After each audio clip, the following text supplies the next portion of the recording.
قسم الفريقان الكأس موسم 42-1943.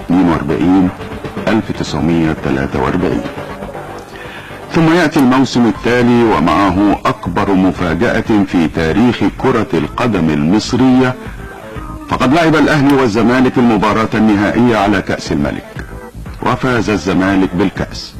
وليست تلك هي المفاجأة، إنما كانت المفاجأة هي فوز الزمالك على الأهلي ب6 أهداف للا شيء.